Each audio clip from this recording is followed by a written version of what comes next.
I can't marry him, Dad. The words left my mouth for the third time that week, but they still tasted like defeat.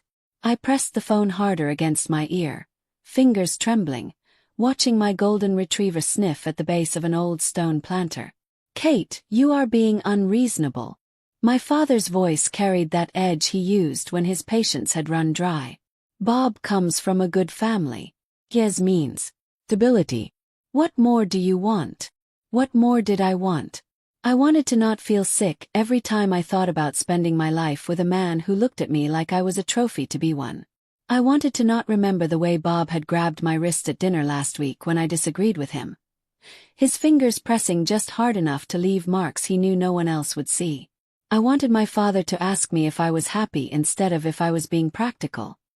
He's cruel, Dad. My voice cracked. He doesn't love me. He doesn't even like me. Love. My dad said the word like it was a luxury we couldn't afford. You think your mother and I married for love? We learned to care for each other. You will too. Tears blurred my vision. I sank into one of the roadside cafe chairs, barely noticing it was already occupied by someone's jacket. My dog, Milo, settled at my feet with a soft huff, sensing my distress the way he always did. I won't do it, I whispered. I can't. The engagement party is in 2 weeks, Kate. This is settled.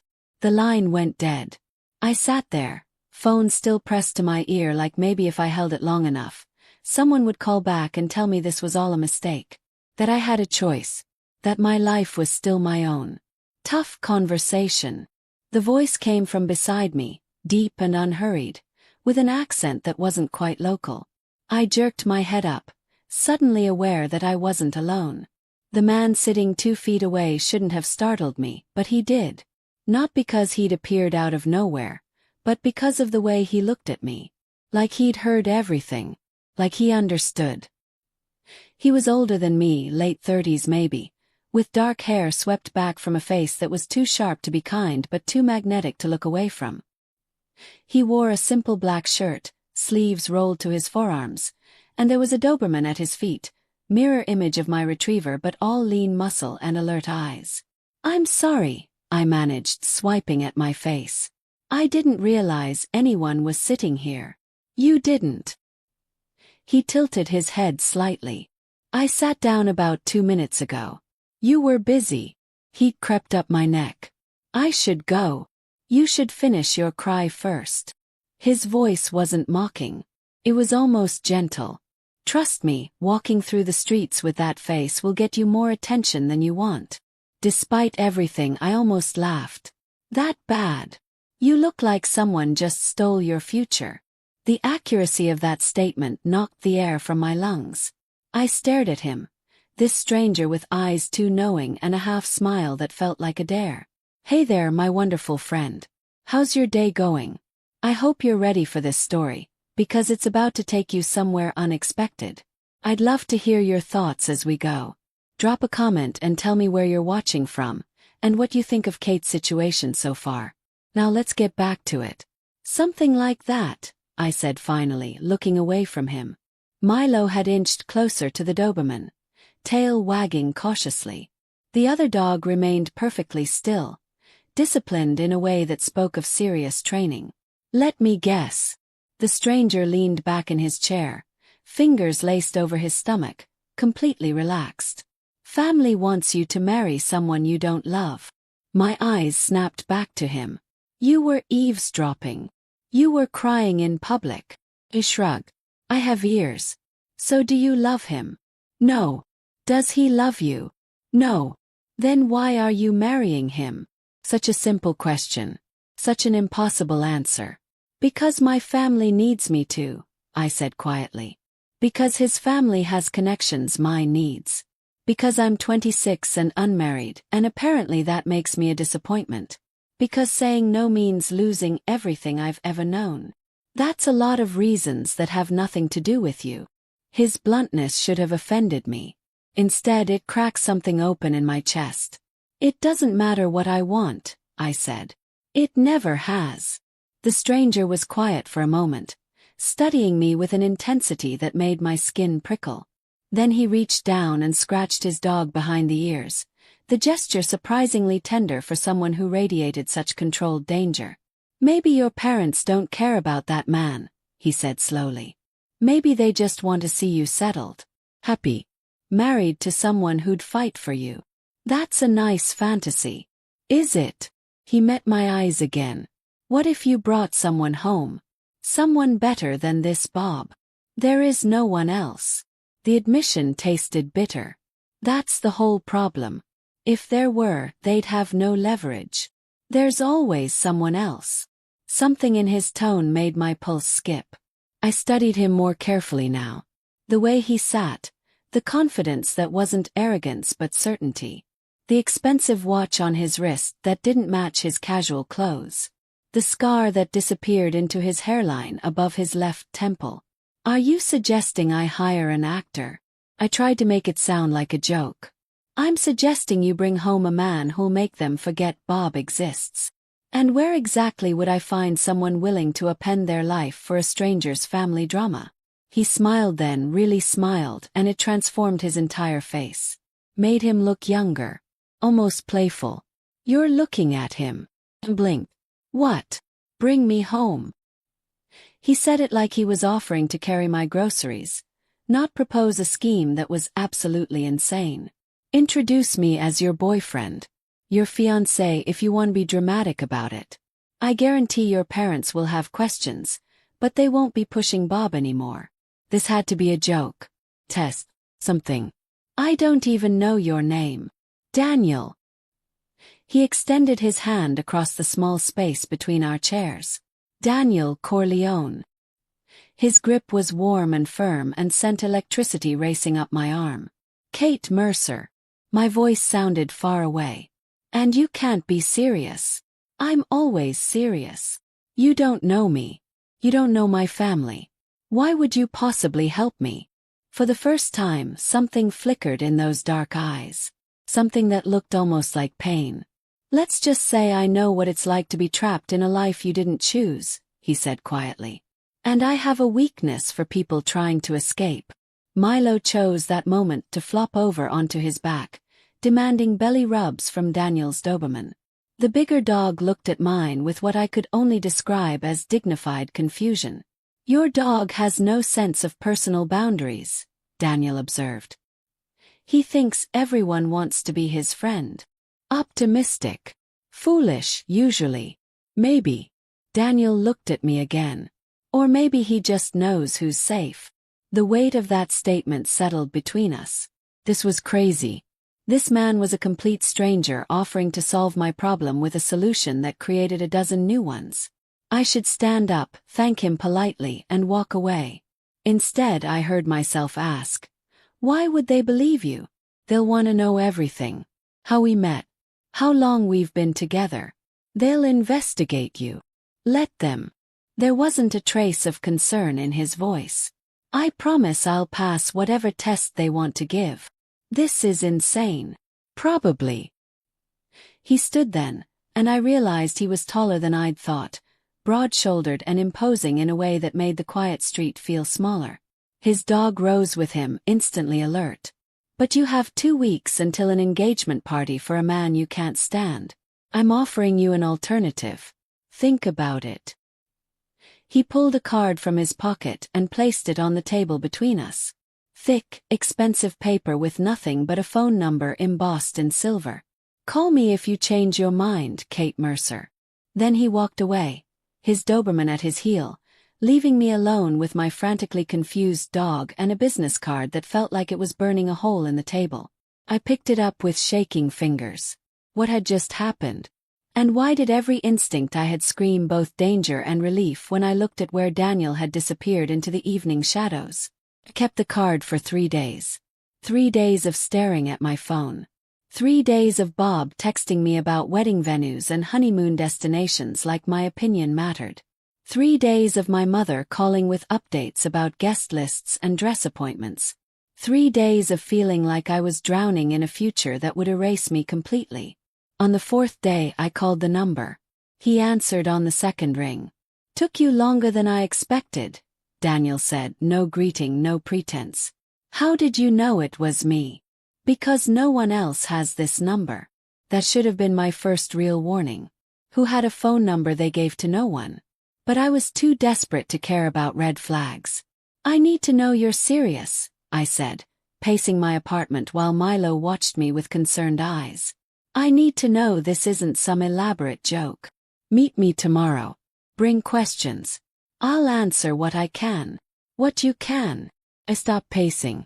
That's not reassuring. Kate. The way he said my name made my stomach flip. If you want someone who'll lie to make you comfortable, call Bob. If you want someone who'll actually help you, meet me at Rossini Park. 2:00. The fountain near the east entrance. He hung up before I could respond. The next afternoon, I found him exactly where he'd said, sitting on the fountain's edge, feeding pieces of bread to the pigeons. His Doberman sat beside him, ignoring the birds with impressive restraint. He wore different clothes but the same aura of controlled power, like even in a public park he owned everything he could see. You came, he said when I approached. I'm desperate, not stupid. I have conditions. I'd be disappointed if you didn't. He patted the space beside him. Sit. Tell me your rules. I sat, maintaining careful distance between us. First, this is temporary. We pretend for long enough to get my parents off my back about Bob. Then we stage a breakup. Clean. Simple. Agreed. Second, nothing physical beyond what's necessary for appearances. Something flickered in his eyes. Amusement maybe. Define necessary. Hand-holding. Maybe a kiss on the cheek. Nothing more. Your parents will expect more than that from a couple in love. Heat crept up my neck. Then we'll be a couple that values discretion. All right. He tossed the last of the bread to an aggressive pigeon. What else? I need to know why you're doing this. People don't help strangers without a reason. Daniel was quiet for a long moment, watching the water cascade down the fountain's tiers. When he finally spoke, his voice carried a weight that hadn't been there before. I was married once, he said, to a woman my family chose. We learned to love each other like your father promised you would learn to love Bob. She was good, kind. She deserved better than what I could give her. What happened? She died. The words were flat, emotionless, but I could see the tension in his jaw. 3 years ago. And I watched my daughter lose the only parent who knew how to be soft. The mention of a daughter startled me. You have a child. Isabella. She's 6. He finally looked at me, and the vulnerability in his eyes made my chest ache. And before you ask, yes, she'll be part of this. If you come to my home, you'll meet her. If we do this convincingly, she'll think you're real. That's the cost. The ethical implications of that crashed over me. I can't lie to a 6-year-old. Then don't. His voice turned gentle. Be her friend. Be kind to her. The rest will sort itself when this ends. You're asking a lot. I'm offering a lot. He shifted slightly, closing the distance between us by inches. You get your freedom. I get to give my daughter a few weeks of seeing what a mother figure might look like again. And maybe we both get to pretend we're normal people for a little while. There was something desperately lonely in that statement. Something that told me this dangerous, confident man was just as trapped as I was, just in different chains. I don't know anything about you, I said quietly. Not really. What do you do? Where do you live? What if my family asks questions I can't answer? I'll prepare you. He pulled out his phone, typed something quickly. Come to dinner tonight. My home. Meet Isabella. See if you can actually do this before we commit. That's moving fast. You have less than 2 weeks, Kate. We don't have time to move slow. My phone buzzed. An address I didn't recognize in a part of the city I'd never been to. The expensive part. The part where gates and security kept normal people out. 7 o'clock, Daniel said, standing. Dress comfortably. Isabella doesn't care about impressions. Wait. I stood too, suddenly aware of how close we were, how much taller he was, how the sunlight caught the gray threading through his dark hair. What do I call you? What's our story? Call me what you want. As for the story. He smiled, that same transformative smile from the cafe. We met at a park. You were crying. I couldn't walk away. Sometimes the truth is the best cover. Then he did something I didn't expect. He reached out and tucked a strand of hair behind my ear. His fingers barely grazing my skin but leaving heat in their wake. You're doing the right thing, he said softly. Trust me. And God help me, I did. That evening, I stood outside the address he'd sent, staring at iron gates and a driveway that disappeared into trees. There was a call box. Camera. This wasn't a house. This was an estate. What had I gotten myself into? Press the button. Miss Mercer. The voice through the speaker was professional, cold. Mr. Corleone is expecting you. Please drive through. The gate swung open like a mouth, and I stepped into a world I didn't understand. The house at the end of the drive was beautiful and imposing, all stone and windows and architecture that whispered old money. But it was the man standing on the front steps that made my breath catch. Daniel, with a little girl holding his hand. Isabella had his dark hair and eyes that were too serious for someone so small. She wore a yellow dress and watched me approach with a careful assessment of a child who'd learned not to trust easily. You came, Daniel said, and there was relief in his voice. I said I would. This is Isabella. Bella, this is Kate. She's going to have dinner with us. The little girl studied me for a long moment. Then, do you like butterflies? Question through me. I do. Good. Papa doesn't understand them. He thinks they're just pretty bugs. Despite the strangeness of everything, I laughed. Well, they are bugs. But they're also magic. Something softened in Isabella's expression. She released her father's hand and took mine instead, her small fingers surprisingly confident. Come see my collection, she commanded, tugging me toward the door. I have 17 kinds. I looked back at Daniel helplessly. He just smiled, following us inside. And as I stepped into his home, into his life, into a deception that felt increasingly real, I realized the point of no return wasn't agreeing to his plan. It was this moment. This little girl's hand in mine. This man's eyes on my back. This feeling that I was exactly where I was supposed to be, even if I had no idea who these people really were. Dinner with Isabella changed everything. Not because of the food, though it was prepared by a private chef who moved through Daniel's kitchen like he'd worked there for years. Not because of the house, though every room I glimpsed spoke of wealth I couldn't begin to calculate. It changed because of the way Isabella fell asleep against my shoulder after showing me her butterfly collection, her drawings, her books, her entire small world. The way Daniel looked at us when he found us on the couch. His daughter breathing softly against my neck, something raw and desperate in his eyes. She doesn't do that with strangers, he'd whispered, carefully lifting Isabella into his arms. She doesn't trust easily. Neither do I, I'd whispered back. I know. He'd paused at the base of the stairs, Isabella's head on his shoulder. That's why I knew you'd understand. That night, I went home with a plan and a terror that felt like standing on a cliff's edge. 3 days later, I brought Daniel Corleone home to meet my parents. My mother opened the door with her practiced smile, the one she used for charity events and disappointing relatives. It faltered the moment she saw him. Kate, darling, I didn't know you were bringing a guest. Mama, Papa. I stepped inside, Daniel's hand finding the small of my back with easy familiarity we'd practiced in his car. This is Daniel, my fiancé. The silence that followed could have shattered glass. My father appeared from his study, reading glasses still perched on his nose, freezing mid-step when he saw us. My mother's face cycled through shock, confusion, and something that might have been fear.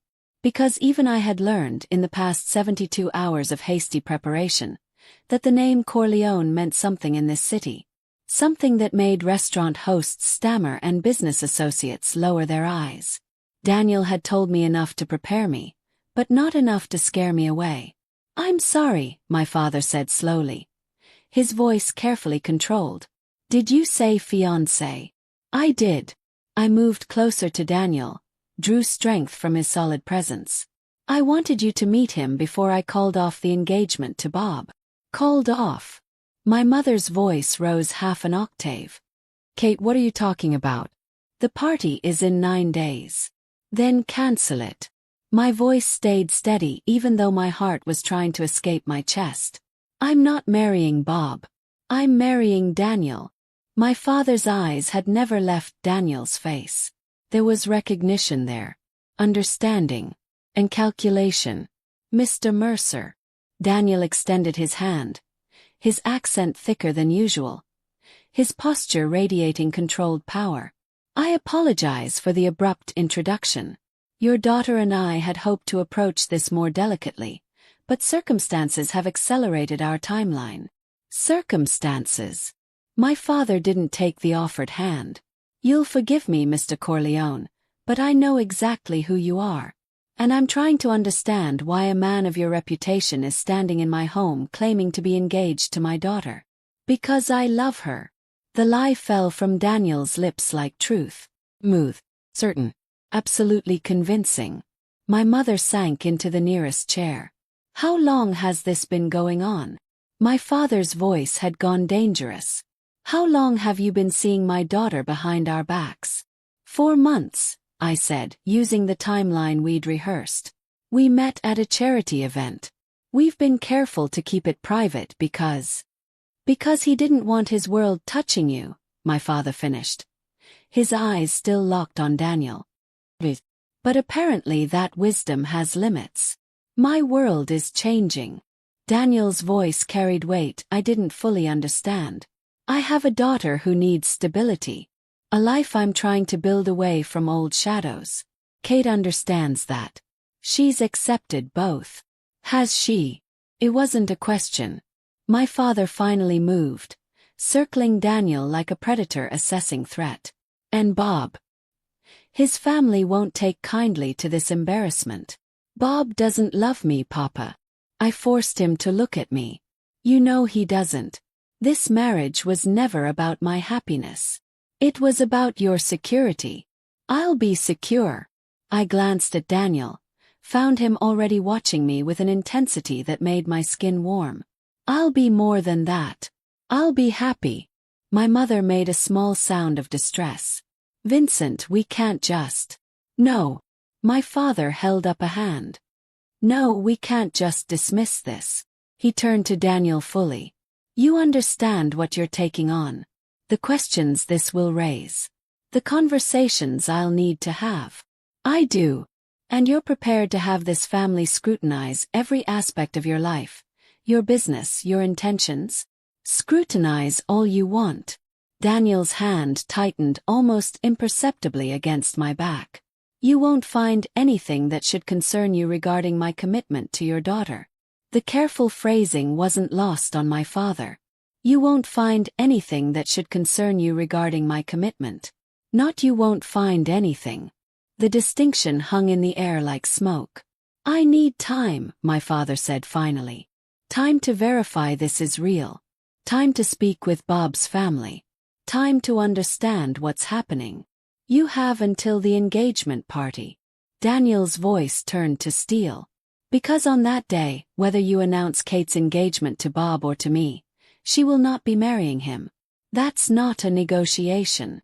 The temperature in the room dropped 10 degrees. My father's jaw tightened. Are you threatening me in my own home? I'm promising you that your daughter's happiness is no longer optional. Daniel's tone didn't change. How smoothly that happens is up to you. For a moment I thought my father might actually throw us out. Then something shifted in his expression. Respect maybe.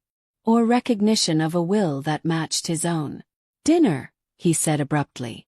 Tomorrow night. You, Kate, and your daughter. If we're going to be family, I want to meet her. Relief flooded through me. Daniel simply nodded. 6 o'clock. We'll be here.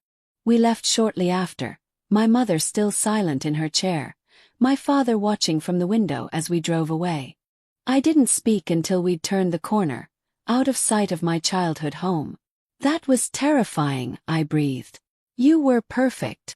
Daniel's hand found mine across the center console, his thumb tracing circles on my palm. Absolutely perfect. He knows something about you. Something that scared my mother. Yes. Are you going to tell me what? He was quiet for a long moment, his jaw tight. Not yet. Not until I have to. Daniel. I need you to trust me a little longer. He glanced at me, and there was something desperate in his eyes. Can you do that? Just a little longer.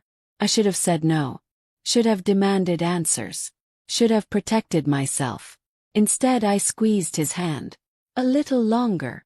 But as we drove through the city, past streets that seemed to watch us with knowing eyes, past corners where men in expensive suits straightened when they saw Daniel's car, I realized the truth.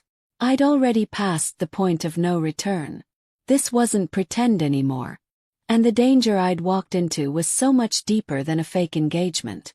The question was whether I'd survive it with my heart intact.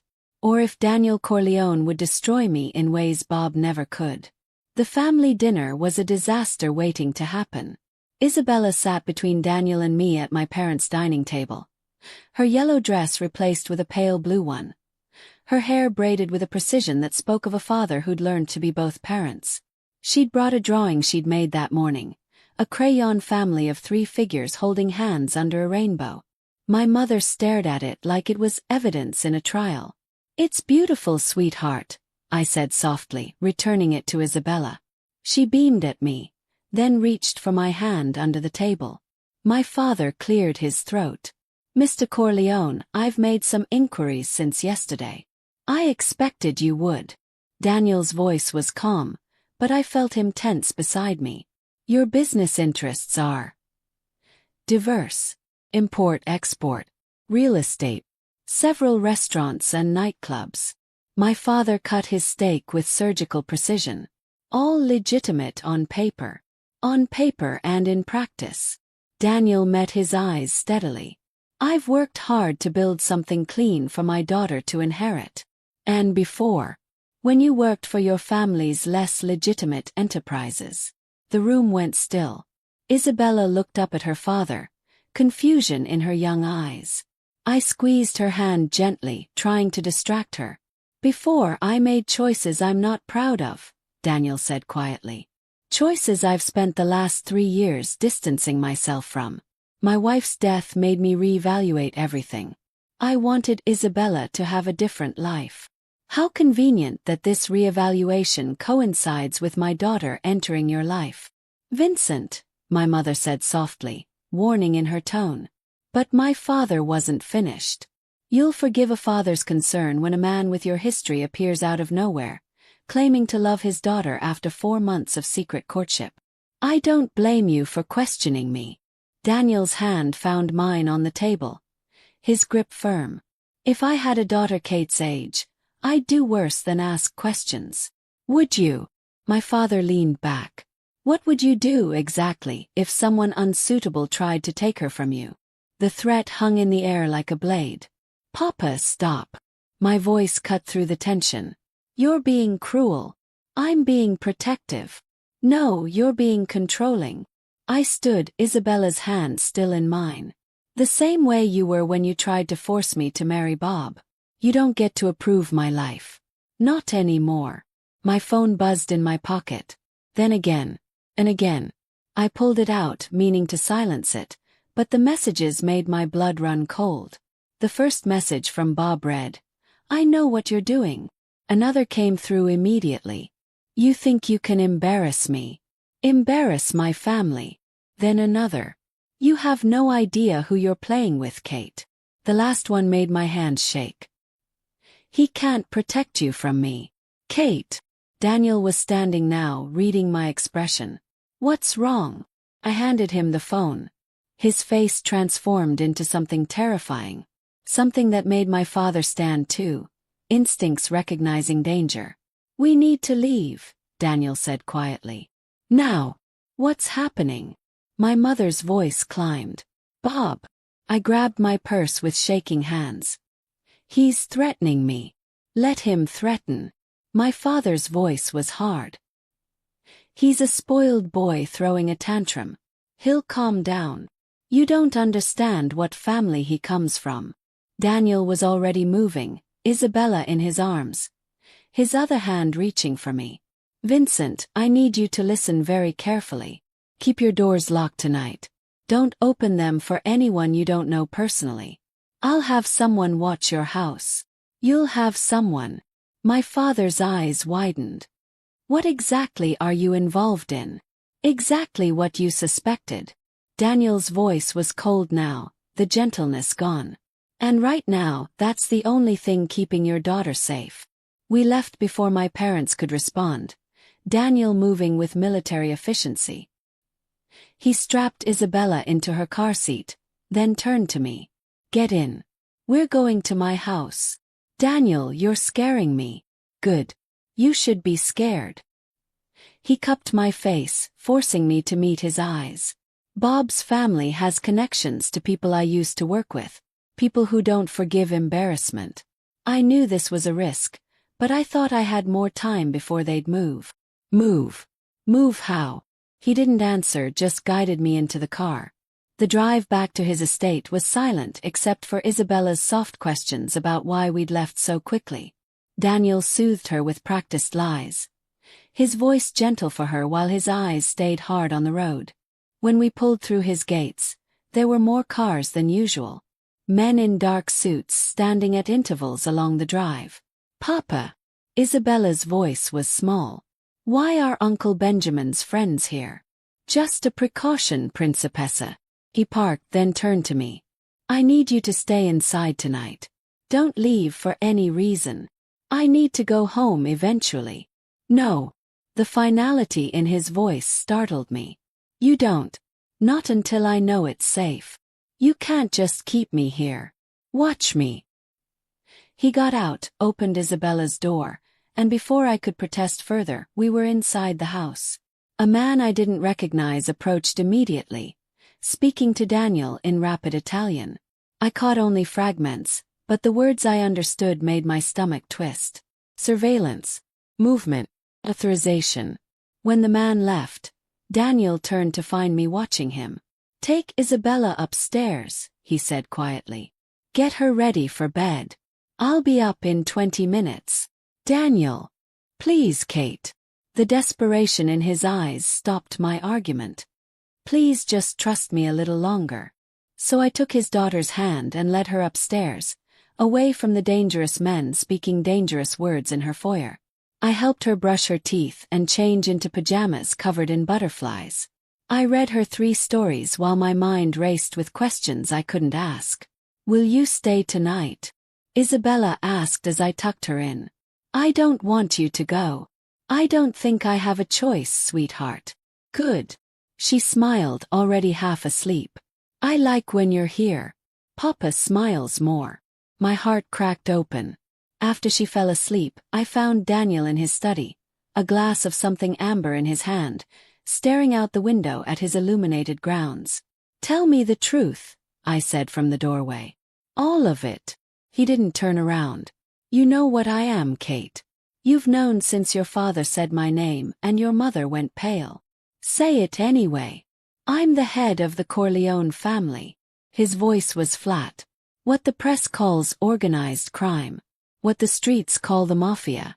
I inherited it when my father died, tried to leave after my wife was killed, but you don't just walk away from blood and legacy. And Bob. His family answers to people who hate mine. This engagement, you choosing me over him, it's not just personal embarrassment. It's a shift in power. A statement. So I'm what? A pawn in some territorial war. No. He finally turned, and the anguish in his face stole my breath. No, you were supposed to be a convenience. A kind woman who needed help, who I could help in return. A few weeks of pretending, then freedom for both of us. And now I'm compromised. He crossed to me, stopping just inches away. Now I have you in my home, my daughter calling you Kate instead of Miss Mercer, my enemies circling because I claimed you publicly. Now I can't tell if I'm protecting you because it's strategic or because the thought of Bob touching you makes me want to burn his entire world down. His hand came up to my face, thumb tracing my cheekbone. "I told myself I could keep this professional," he whispered. "That I could give you your freedom and walk away clean. But you read to my daughter like she's yours. You hold my hand like you mean it. You look at me like I'm not a monster. Daniel. And now you're in danger because of me." His forehead dropped to mine. Because I was selfish enough to want something good, even if I had to pretend it was real. My hands found his chest, felt his heart racing beneath expensive fabric. "What if you didn't have to pretend?" The words escaped before I could stop them. He went perfectly still. "Kate, you don't know what you're saying." "Don't I?" I looked up, found his eyes inches from mine. "I came here to escape one cage. I'm starting to think I walked into another one. The difference is this cage has a man who carries his daughter to bed and threatens my father for disrespecting me and looks at me like I'm something precious." "You are precious." His voice broke. "That's the problem." "Then kiss me. If I kiss you, this stops being fake." "I think it stopped being fake the moment your daughter took my hand." Something in him shattered. His mouth found mine with a desperation that tasted like surrender. His hands tangling in my hair, pulling me closer. I gasped against his lips, and he swallowed the sound, kissing me like I was air and he'd been drowning. When we finally broke apart, both breathing hard, he pressed his forehead to mine again. "This is a mistake," he whispered. "Probably. I can't promise you safe. I don't want safe. I want real. Real is more dangerous than you know." "Then protect me." I pulled back enough to meet his eyes. "Stop treating me like I'm fragile and tell me what we're actually facing." He studied me for a long moment, then nodded. "Bob's family answers to the Salvatores. They've been trying to move into my territory for 2 years. Your engagement to Bob was supposed to give them a legitimate foothold through your father's political connections." He moved to his desk, pulled out a file. "When you chose me instead, you didn't just break an engagement. You declared a side. My father doesn't have political connections. Your father is being considered for a federal judgeship. That appointment gives someone access to decisions worth millions. Bob's family wanted that access. Now they won't get it." The implications crashed over me. So this was never about me and Bob falling in love. No, it was about power. It's always about power. And us. This engagement gives your father a reason to refuse the Salvatores. Aligns him with my family instead, whether he wants to or not. Daniel's jaw tightened. "I should have told you before. I should have given you the choice. You're telling me now. Because now you're in too deep to escape safely." I laughed, the sound bitter. "You think I want to escape? You should want to." "Well, I don't."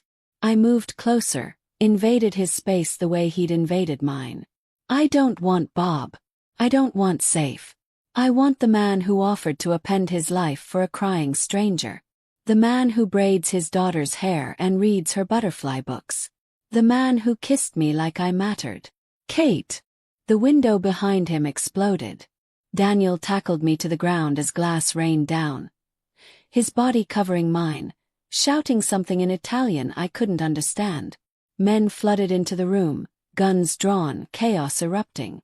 And through the broken window, I could hear cars speeding away.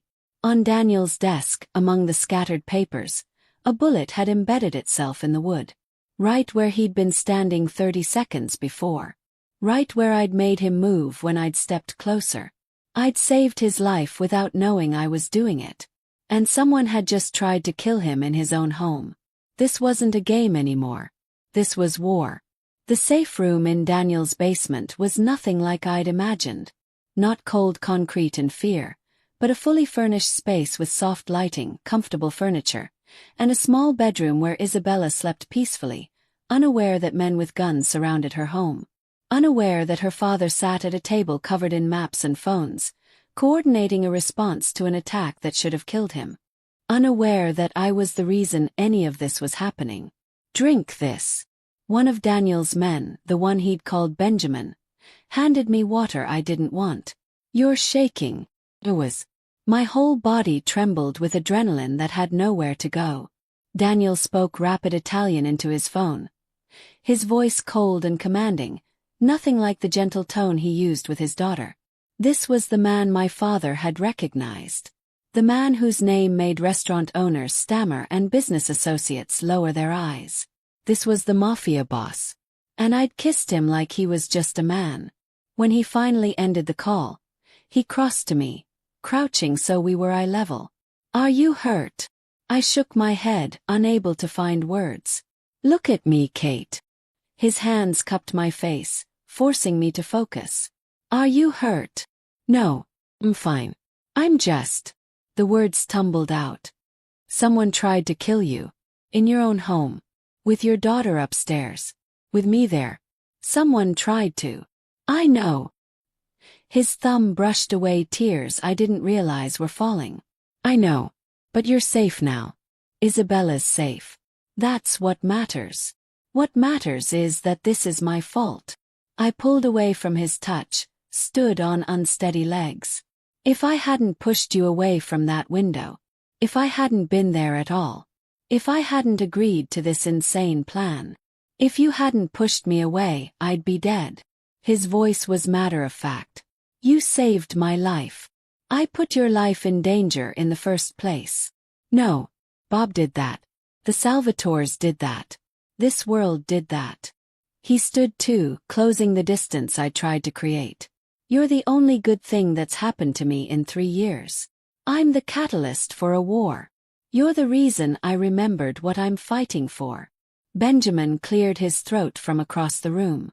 "Boss, we have confirmation. 3 shooters, all Salvatore soldiers. They're in the wind, but we're tracking them." Daniel's expression hardened. "Put word out. I want a meeting with Antonio Salvatore. Tomorrow. Neutral ground." "He won't agree to meet." "He will when I threaten to burn down every business he owns in this city." Daniel's voice dropped to something deadly. "He wants a war, I'll give him one. But he's going to look me in the eye first." Benjamin nodded and left, speaking into his own phone. I stared at Daniel, seeing him clearly for the first time.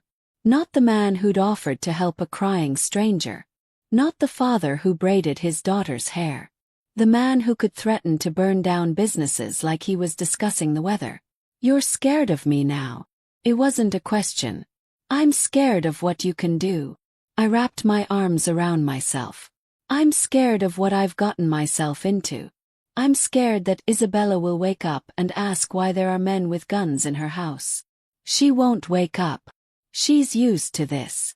The casual statement broke something in me. "She's 6 years old and she's used to armed guards. That's not normal, Daniel. That's not okay." "I know." Pain flashed across his face. "Why do you think I've been trying to get out? Why I've spent 3 years building legitimate businesses and distancing myself from my family's legacy? For her. So she could have normal. But she doesn't have normal. She has this." I gestured at the safe room, the security, the violence. "And now I'm part of it too. You don't have to be." He moved to a desk in the corner, pulled out an envelope. "I had these prepared. New identity, bank account with enough money to start over anywhere you want, documents that will get you out of the country if you need them." I stared at the envelope like it was a snake. "What is this?" "Your exit." He held it out to me. "I told you I'd give you your freedom. This is it. Take it. Leave tonight. Benjamin will drive you wherever you want to go. By morning you'll be someone else, somewhere else, and none of this will touch you. And my parents, Bob. The engagement party in 3 days. I'll handle it. I'll tell them you changed your mind, that you realized what I was and ran. Your father will be disappointed but safe. Bob will have no reason to target you. What about you? I'll do what I've always done. Survive." His jaw tightened. "But you'll be free. Truly free. Isn't that what you wanted?" It was. 3 weeks ago, freedom was all I'd wanted. Escape from Bob, from my parents' expectations, from a life that felt like a cage. But standing in Daniel's safe room, Watching him offer me an exit that would cost him everything, I realized freedom wasn't what I wanted anymore.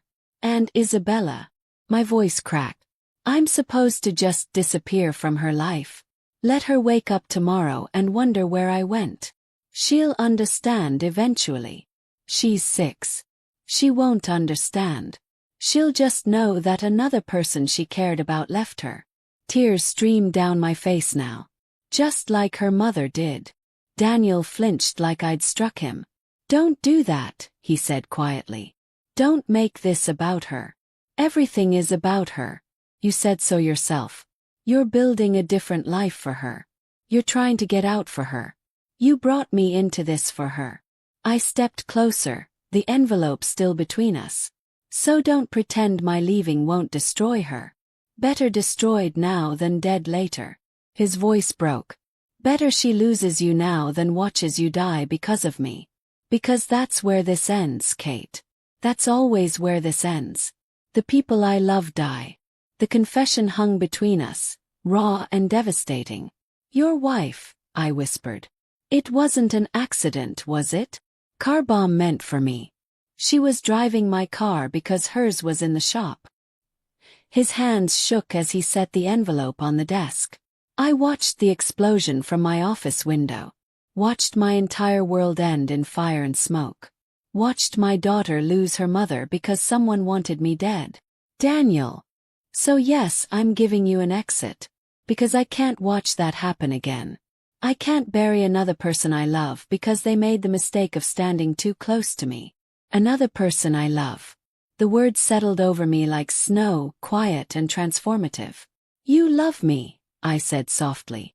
Of course I love you. He laughed, the sound broken. How could I not? You're brilliant and brave and kind. You read butterfly books to my daughter and stand up to your father and kiss me like I'm worth saving. I've loved you since you cried in that cafe chair and didn't apologize for taking up space. My heart was breaking and soaring at the same time. Then don't send me away. I have to. No, you don't. I grabbed his shirt, pulled him close, made him look at me. You're making the same choice that got your wife killed. You're deciding what's best for me without asking what I want. I know what you want. You want safety, freedom, a normal life. I want you. The words came out fierce, certain. I want Isabella. I want family dinners where your daughter shows me crayon drawings. I want to fall asleep in your arms and wake up to you braiding her hair. I want the life we've been pretending to have. That life gets you killed. Maybe. Or maybe it gets me something worth dying for. I pulled him closer until our foreheads touched. I've spent my whole life being safe, Daniel. Being the good daughter, making the right choices, never taking risks. And I was miserable. Then I met you, and for the first time I felt alive. Kate, I love you. I said it clearly, loudly, needing him to hear it. I love you and I'm not running. I'm not taking your exit plan or your money or your guilt. I'm staying. You don't know what you're saying. I know exactly what I'm saying. I'm saying I choose this. Choose you. I choose the danger and the chaos and the armed guards. I choose Isabella and butterfly books and safe rooms. I choose all of it because the alternative is a life without you, and I've already lived that life. I don't want it anymore. He stared at me like I was something miraculous and terrifying. Then he kissed me. Not gentle like before, but desperate. Claiming. His hands in my hair, on my back, pulling me against him like he could fuse us together through sheer will. I kissed him back with everything I had, pouring 3 weeks of longing and fear and hope into the connection between us. When we broke apart, both gasping, his eyes were wet. If you stay, there's no going back, he whispered. You'll be mine, and I'll be yours, and everyone will know it. The Salvatores, Bob, your family. Everyone. And they'll use it against us. Let them try. They'll hurt you to hurt me. Then you'll protect me. And I'll protect you.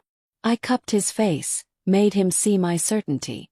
We'll protect each other. That's what people who love each other do. For a moment I thought I'd won. Thought I'd convinced him. Then Benjamin burst back into the room, his face ashen. Boss, we have a problem. Daniel turned, instantly alert. What is it? It's Isabella. The world stopped. What about Isabella? Daniel's voice dropped to something lethal. She's gone. We think someone took her during the attack. While we were focused on the shooters, someone got inside. Got to her room. Benjamin's words came faster. We found her window open, signs of a struggle. And this. He held out a phone showing a photo that made my blood turn to ice. Isabella, awake and terrified, being held by a man I didn't recognize. And a message below it. Trade. The girl for Kate. You have 2 hours. Daniel's face went completely blank. The kind of blank that came before an explosion. They took my daughter. His voice was eerily calm. They came into my home and took my daughter. We're tracking the phone. We'll find her. Benjamin was already moving. We have every available man searching. 2 hours isn't enough time. Could barely breathe. Daniel, we have to. You're not going. He turned to me, and the look in his eyes was pure devastation. This is exactly what I knew would happen. They took her to get to you. To get to me through you. Then give them what they want. Give them me. No. Daniel, she's terrified. She's 6 years old and she's terrified, and we can end this right now. By trading your life for hers. He grabbed my shoulders. You think I could live with that? You think Isabella could? You think I can live knowing she died because of me? Tears poured down my face. This is my fault. I pushed you into this. I made you claim me publicly. I made the Salvatores desperate. Let me fix it. There's no fixing this. His voice cracked. There's only choosing who I lose. And I can't choose. I can't. He broke then. This powerful, dangerous man who commanded armies and terrified enemies. He broke in my arms, and I held him while our world fell apart. 2 hours to save Isabella or save me. 2 hours to choose between the daughter he'd die for and the woman he'd just admitted he loved. 2 hours to figure out how to win an unwinnable game. And somewhere in this city, a little girl who trusted me, who held my hand and showed me her butterfly drawings, was crying for her father. Crying for me. I looked at Benjamin over Daniel's shoulder. Get me a car, I said quietly. Kate, no. Daniel pulled back, understanding flooding his face. Get me a car, I repeated louder. And someone who can wire me so you can track me. I'm going to get her back. I won't let you do this. You don't get to decide. I pulled away from him, stood tall despite the fear threatening to drown me. She's innocent. She didn't choose this life. I did. So I'm going to trade myself, and you're going to use that time to find us both. And if I can't find you in time, then you raise your daughter and you tell her I loved her. My voice steadied. You tell her I loved you both enough to choose this. And you build that normal life you promised her. You get out. You become the man she deserves. Kate. Promise me, Daniel. I grabbed his face, made him look at me. Promise me that if this goes wrong, you'll get out. For her. He was crying openly now. This man who probably hadn't cried in years. I promise, he whispered. But I'm coming for you. Both of you. And God help anyone who stands in my way. Kissed him one last time. Wheat. Goodbye. Then I turned to Benjamin. Let's go get Isabella. The warehouse where they told me to come was exactly the kind of place where people disappeared. Abandoned. Dark. The kind of location that screamed trap in every movie I'd ever seen. But I walked through those rusted doors anyway, because somewhere inside was a little girl who called me Kate instead of Miss Mercer, who showed me butterfly drawings and fell asleep against my shoulder. The wire Benjamin had hidden under my clothes felt like a lifeline and a lie. Daniel was listening. Daniel was coming. I just had to buy him time.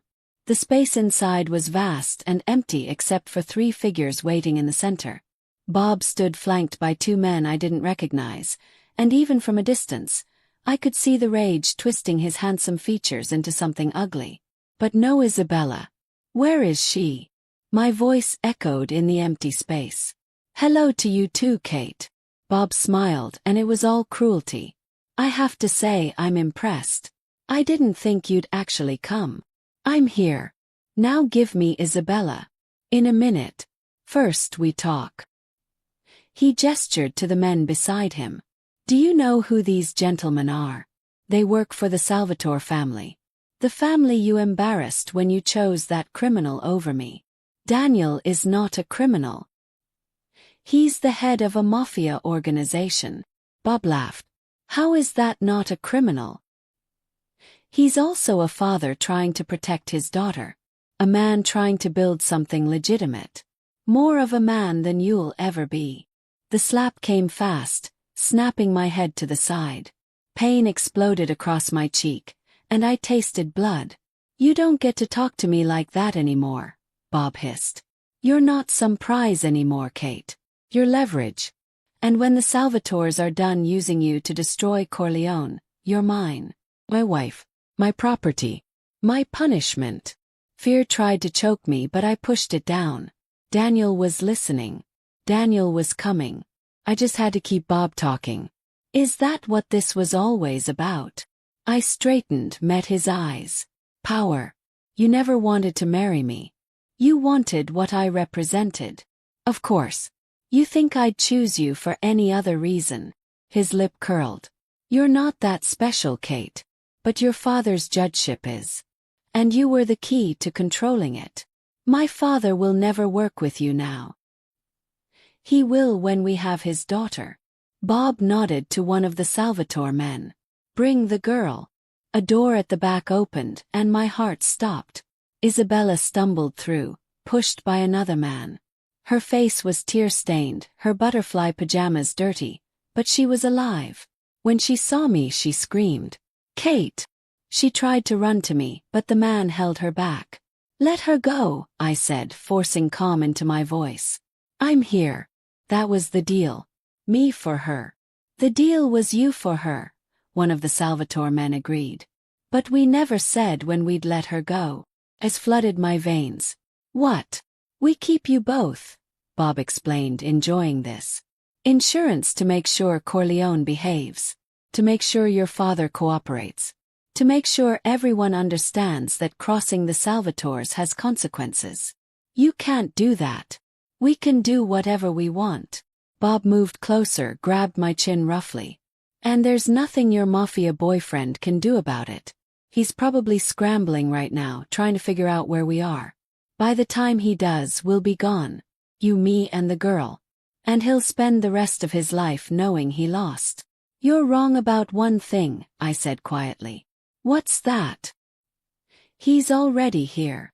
The lights went out. Gunfire erupted in the darkness. Muzzle flashes illuminating chaos. I dropped to the ground, covering my head.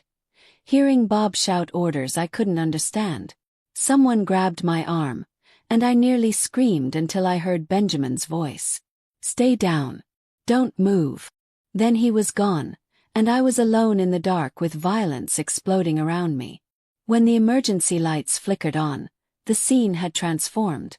Daniel's men surrounded the Salvatores, guns trained, tactical and efficient. Bob was on his knees, bleeding from a shoulder wound, one of Daniel's soldiers holding him down.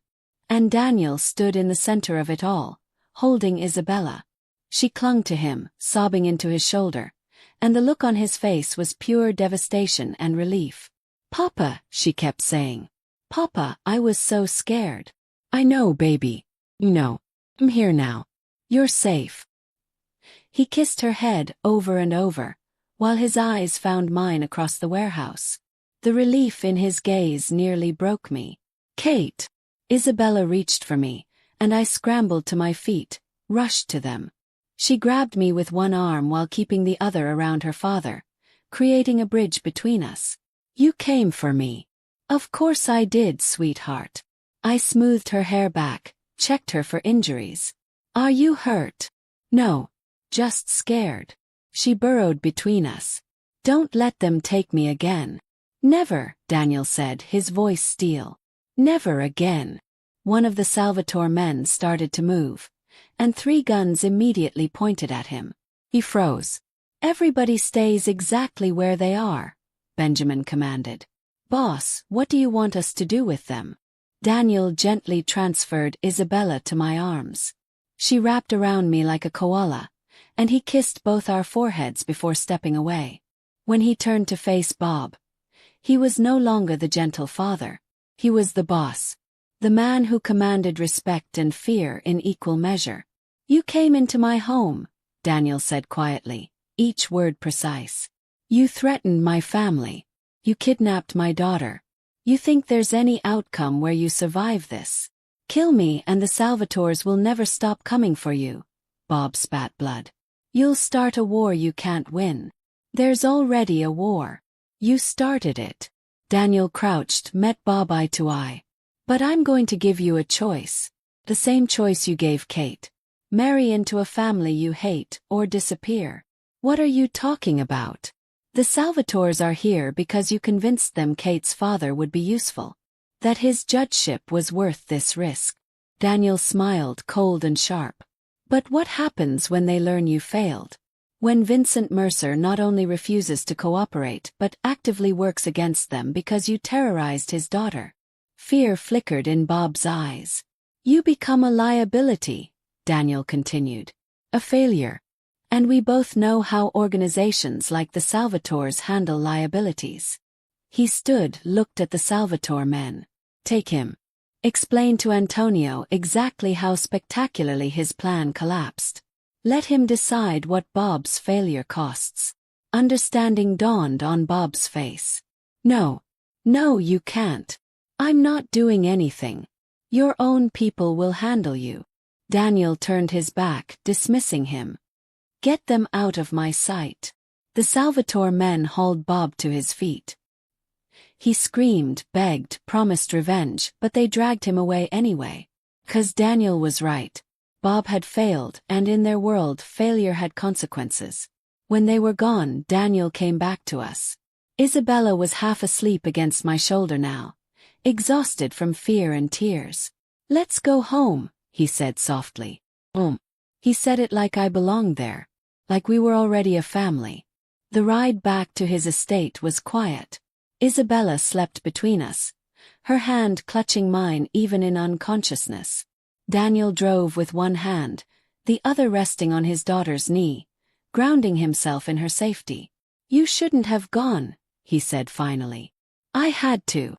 You could have died. But I didn't. I looked at him in the dim light of the car. We didn't.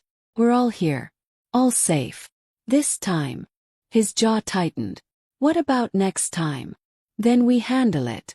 Together. I reached across Isabella, touched his face. That's what you do when you love someone. You face the danger together. He caught my hand, pressed a kiss to my palm. I'm getting out. Really out. No more ties to the family business. No more compromises. Isabella deserves better. You deserve better. We deserve you. Smiled. However you come. Even with armed guards and safe rooms. Even with that. Though maybe we can work on the normal life thing. For her. He glanced at his sleeping daughter. For all of us. When we got home, Daniel carried Isabella to her room while I followed. We tucked her in together. A seamless coordination that felt rehearsed even though it wasn't. When she was settled, her butterfly nightlight casting soft patterns on the walls, she grabbed both our hands.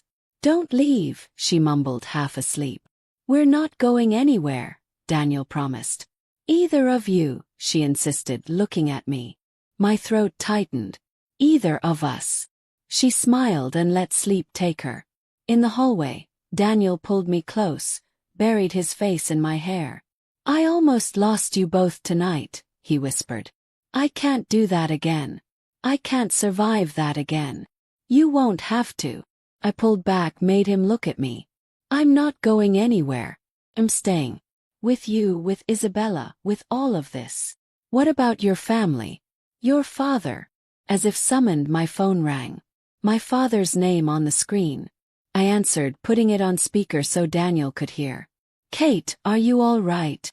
My father's voice was tight with worry. Bob's family contacted me. They said there was an incident. That you were involved. I'm fine, Papa. We're all fine. We. Isabella, Daniel and me. I looked at Daniel as I spoke. Your future family. Silence on the other end. Then, the Salvatores made it clear what siding with Corleone means for me. I know. And I'm sorry you're caught in this. But I love him, Papa. I love his daughter. This is my choice. More silence. Then a sigh. Your mother and I will be by tomorrow. Talk. To meet Isabella properly. To understand what our daughter has gotten herself into. It wasn't approval, but it was acceptance. It was a start. Thank you, Papa. Don't thank me yet. If Corleone hurts you, federal judgeship or not, I'll find a way to make him pay. Despite everything, I smiled. He won't. After I hung up, Daniel pulled me into his study, closed the door and kissed me like he was starving. Like I was oxygen and he'd been drowning. I kissed him back with everything I had. 3 weeks of fear and longing and love pouring into the connection between us. When we finally broke apart, both breathing hard, he rested his forehead against mine. Marry me, he whispered. Really marry me. Not for show, not for strategy. Marry me because you love me and I love you and I want to spend every day for the rest of my life making you happy. We're already engaged, I pointed out, smiling. That was fake. This is real. He pulled back and there were tears in his eyes. I want real with you, Kate. All of it. The good, the complicated, the terrifying. I want to wake up next to you every morning. I want to raise Isabella together. I want to build that normal life we keep talking about. I want everything. Yes. The word came without hesitation. Yes to all of it. He kissed me again, softer this time. A promise instead of desperation. I can't believe I found you, he murmured against my lips. A crying stranger in a cafe who saved my life in every way that matters. I thought about that night. The phone call with my father. Tears. The hopelessness of facing a future I didn't want. And the man who'd sat down beside me and offered an impossible solution. I wasn't looking to be saved, I said. I was looking for a choice. You gave me that. We gave each other that. He smiled, the real smile that transformed his whole face. Ready to scandalize your parents tomorrow with our extremely unconventional family. Ready to scandalize everyone. 3 months later, we were married in a small ceremony in Daniel's garden.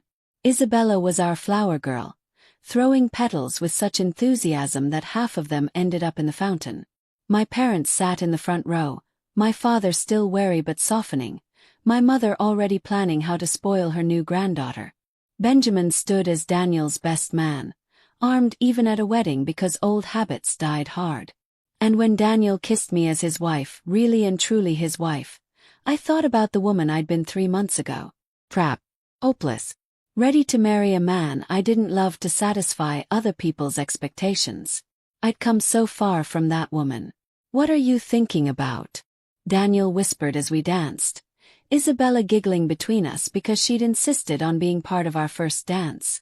That I spent my whole life being safe, I said. And I was miserable. Then I took the biggest risk of my life on a stranger in a cafe. And I found everything I didn't know I needed. Funny.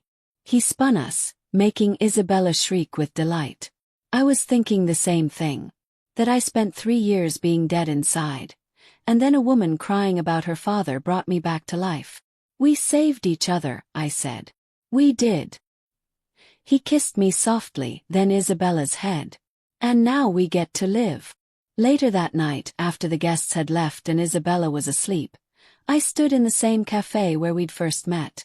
Daniel had rented it out for the evening, recreated that night down to the placement of the chairs. Why are we here? Yes. Because this is where it started. He sat in the chair he'd occupied that night, gestured to mine. I wanted to thank the universe for putting me in the right place at the right time. I sat beside him, took his hand. And if we hadn't met that night, then I'd still be half alive and you'd be married to Bob, and Isabella would still be waiting for someone to teach her that butterflies are magic, not just bugs. That's a terrible alternate universe. The worst. He pulled me into his lap, wrapped his arms around me. Good thing we live in this one. In the distance, the city hummed with life. Somewhere out there, people were making impossible choices, taking desperate risks, crying in cafes about futures they didn't want. And maybe, if they were lucky, someone would sit down beside them and offer them a chance at something real. Something terrifying and beautiful and absolutely worth fighting for. I love you, I said, the words as natural as breathing now. I love you too. Daniel kissed my temple. Thank you for being brave enough to say yes to a stranger. Thank you for being crazy enough to ask.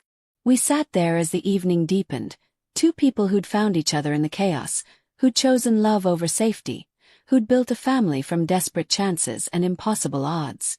And in his pocket, I knew, was a new drawing from Isabella. 3 figures holding hands under a rainbow. But this time it wasn't pretend. This time it was real.